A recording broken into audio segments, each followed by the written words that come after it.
Let me see. Dough. Yeast products. Okay, so they have all kind of yeast products here. They have all kind of bread. They got hard rolls, soft rolls, French bread, white pan bread, rye bread and rolls, bruschetta or frittata, I don't know, bruschetta, sweet roll dough, and it stops there. And it tells you how to roll the dough, knead the dough, make the dough. It doesn't have to be that difficult. The recipes in here call for sugar. Let me see what they say. They call for sugar, yeast, flour, bread flour, salt, olive oil. You know what?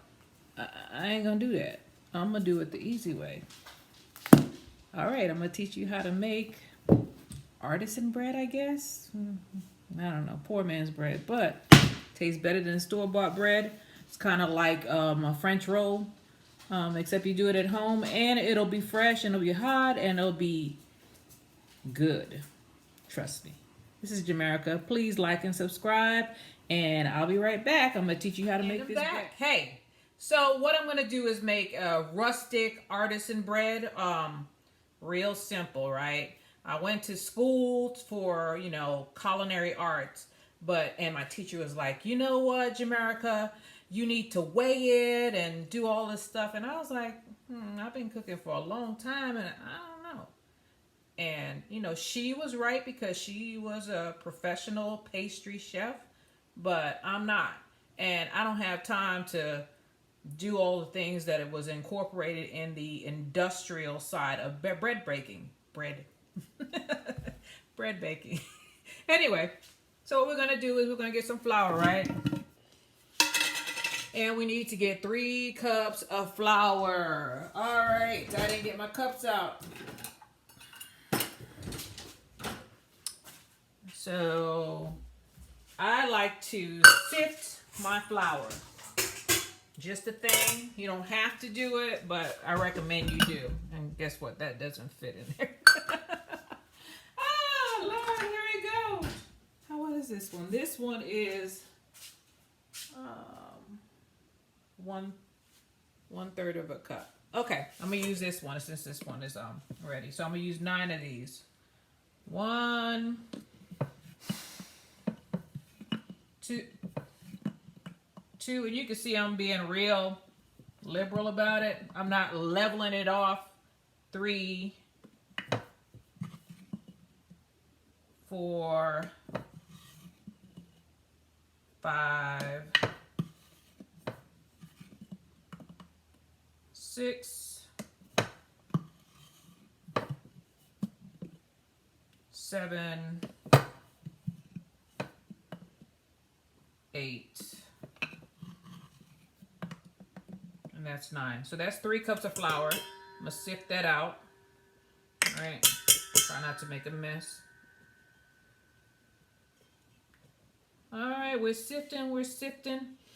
Bread is getting so expensive, and they're saying the supply chain is down, and we get this from this country and this from that country. So bread has become more expensive, and sometimes I go to the store and the kind of bread I want isn't there. So I was like, you know what? I'm just gonna start doing it myself. I can't adjust to this lifestyle anymore. So we're gonna keep on going. That's why I keep that other bread in the freezer, because I do this most of the time.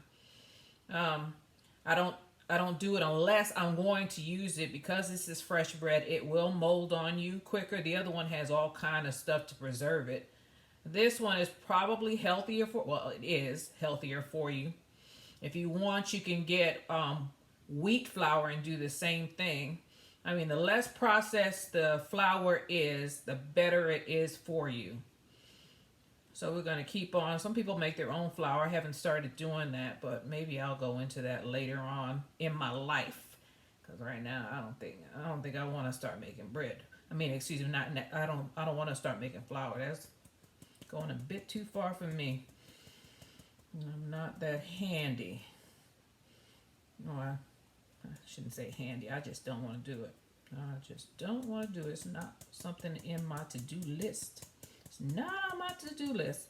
I know I talk a lot. All right, so I got all that flour sifted out of there. I got a few flakes in there, but not much. Put this in the sink. Get this out of the way because I am not going to, well, I need to get, I'm going to do all my dry ingredients for it. I'm going to do some yeast. You need a 1/4 teaspoon of yeast. Now, I told you I'm not good at measuring, right? I eyeball everything. You all do a 1/4 teaspoon of yeast, and I'll recap this at the end. So I'm going to take my little teaspoon. And it is an actual teaspoon. It is for tea. I'm going to put about that much in there, right? A 1/4 teaspoon. Make sure I got enough in there. Drop that in there. So that's my yeast, right? You don't have to use Fleischmann's. You can use any kind of yeast you want as long as it's yeast. Use bread yeast or, you know, this one is active. You could use, what do I have? I have active. I don't have any other ones. I just have active in here. There's several kinds of yeast that you can use, okay? And then I'm going to put some salt in there. You want a teaspoon of salt. Always add your salt. Your salt is what gives your bread the flavor. You want that salt in there, right? Then we're going to use a little bit of sugar because you know yeast eats sugar. I told you that in one of my other videos, the one with the ginger. So I'm going to use 1/3 teaspoon of sugar. Throw that in there, right? So I have all of my dry ingredients in here, right? All of them. Mix them together real quick. Now I need some water. So this thing calls for 1.5 cups to 1.25 cups, 1 3/4 cups of water, depending on how much flour. Since you didn't weigh it, it's not going to be precise. So you need to get some water and throw it in there. And my Berkey is running.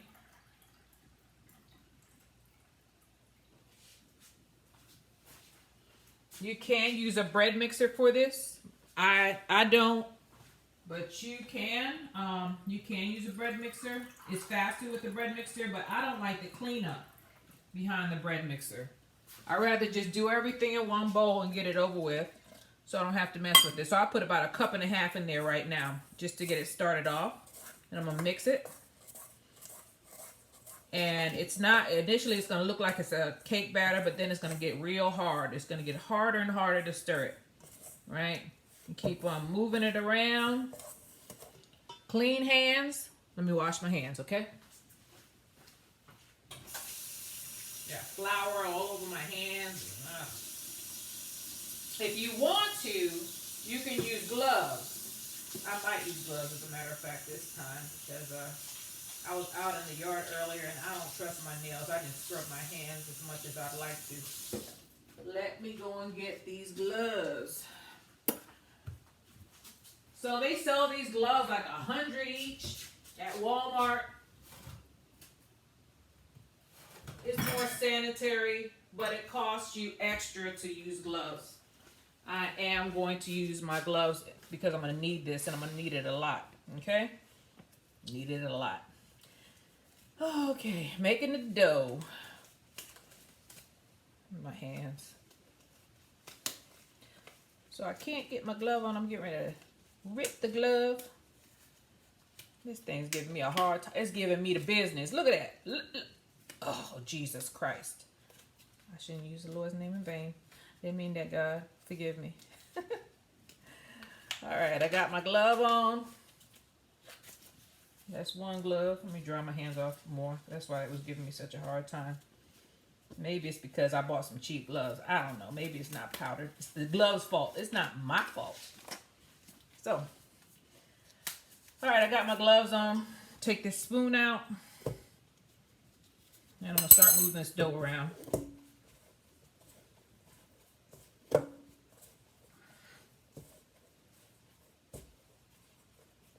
Keep on moving. I want to sing Old Man River for some reason. Oh, Oh Lord, yeah. So I went to school for culinary arts. I didn't graduate. I quit before I graduated. I didn't take my final 2 classes, I guess. I just said, you know what, I'm tired of going to night school and I already have a degree. I was just doing it for fun. Well, I have 2 degrees. I was just doing it for fun. And they was so serious about it. And I was like, man, I didn't know it was this, serious. And they were like, oh yeah. And I was working in Austin. And I was going to school at night and getting stuck in that Austin traffic. Jesus Christ. It was so bad. I was stuck on the highway for an hour trying to get to school.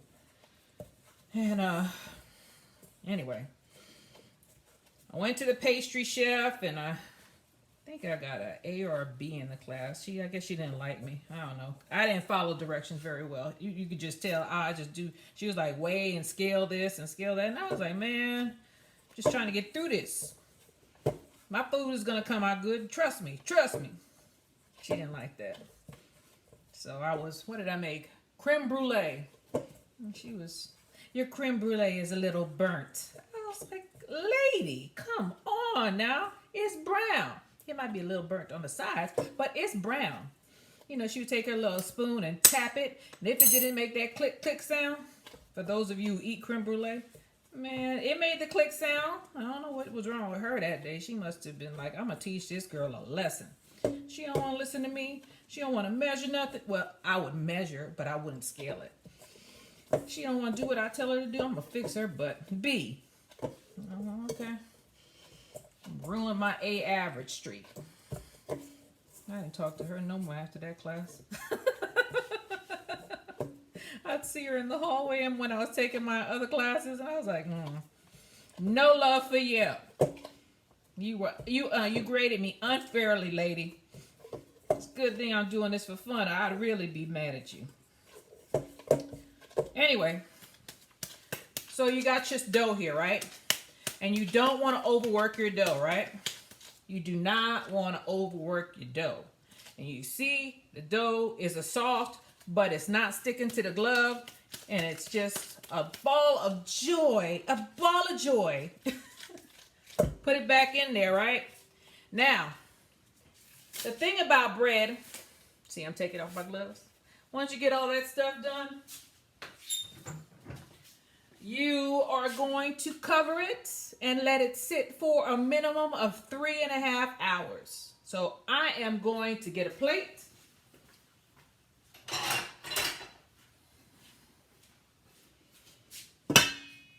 You can put it in a warm place. Your house is warm, so it'll be all right. You sit it to the side and clean your kitchen up, and look, I made a mess. And 3.5 hours. So, you know what? I'm gone. I'm going to be gone for 3.5 hours and do some other things and run around the streets.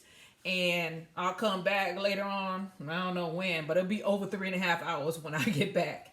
And we'll go on from there, all right? See you in a minute. Or see you in a couple of hours. And I'm back. It has been over 3.5 hours. And I put my Dutch oven in the oven and set my temperature to 450. I left the Dutch oven in there so that it would be hot.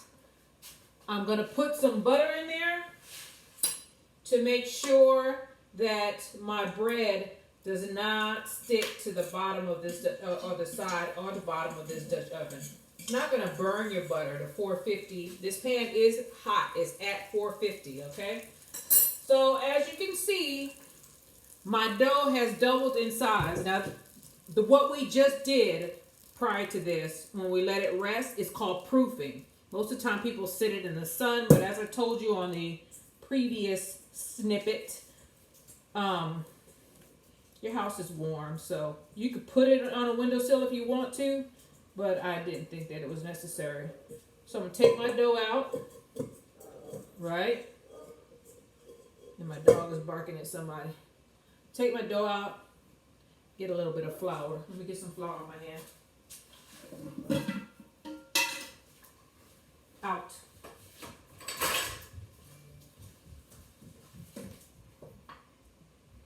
Got visitors. four-legged visitors. Okay, you always want to know what I'm doing. All right, so I'm gonna put some flour on there. I don't want my dough to stick to my hand. And I'm gonna punch it down just a little bit, right? And then you take it and you're gonna make it into a pretty ball. Again, the dirty side or the messed up side is gonna be on the bottom. You want the pretty side up, okay? Put that into the Dutch oven, right? Then I'm gonna take, where's my scissors? I'm gonna take you could take a knife or a scissors. I have a pair of kitchen scissors, and I'm gonna cut. I'm gonna cut in the center. It's gonna look funny, but it looks better that way. You don't have to do that. You see that X marks the spot? It's not a pretty X, but it's an X, right? Because of the way that my oven is made, the lid of my Dutch oven will not fit in this part of my oven. I don't want to use the bottom part. So I'm going to take some foil. Here's the top. If you have the room, put the top onto your Dutch oven and stick that in there like that. But I don't have room, so I'm going to use foil.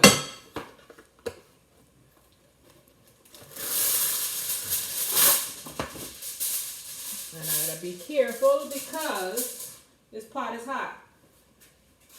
So I'm covering it up. You don't want your top to be hard as a brick. That's why you cover it. Okay? Take it in here and you put it in the oven for 35 minutes. Again, the temperature is 450 and you put it in the oven for 35 minutes. Okay? I set my timer and I'll see you in a minute, all right? And we're back. My alarm for 35 minutes just went off. And what you're gonna do is you're gonna open your oven, take the Dutch oven lid off, or in my case, take the foil off. Make sure you don't burn yourself. Take the foil off. What we wanna do, you're gonna see that your bread looks like this. Okay? We wanna make it darker than that. So you're going to put it back in the oven for about 10 to 15 minutes until you get it to a golden brown. I start off at 10 and then I look at it, and if it's dark enough by 10 I take it out. If not, I leave it in for another 55. Jesus Christ, I sound like Bugs Bunny, or what is it, Elmer Fudd. Anyway. I leave it in for another 5 minutes. I'll see you in a minute. Okay, everybody, it's me again, and I'm back. So, the 10 minutes are up. I'm taking it out of the oven, putting it on top of the stove. And I want to get it out of this Dutch oven because this thing stays hot for a long time, and I don't want the bottom to get scorched. And this is what it looks like. Ooh. Put it in this light for you guys. Mine is a little browner than I would like, but it's still good. And you see why I did the X? Because it pops out of the center and it makes it look, the presentation, better. And I'm gonna chop a piece off for you. Let me see, where's my bread knife? There it is. Bread knife. I'm gonna burn myself, but it's all right. My hands have been through worse. And you hear that crunch? That's where that artisan bread thing comes in. And look at that. Look at that bread. Look at that steam. All you need is some butter and it's on and popping. If you're doing spaghetti or you're doing some kind of pasta, this is the perfect bread for it. I mean, you could do it with anything. I mean, in the morning you could make this. This bread is soft and hot. Better than when you hear a man at Walmart here in Texas who says fresh baked bread. He screams it throughout the Walmart when they finish baking bread. And this is way better than that. So Instead of spending money on a French roll or on a piece of artisan bread, make it yourself. Doesn't take long. You all take care. This is Jamaica. Please like and subscribe, and I will see you on my next video. Y'all take care. Bye.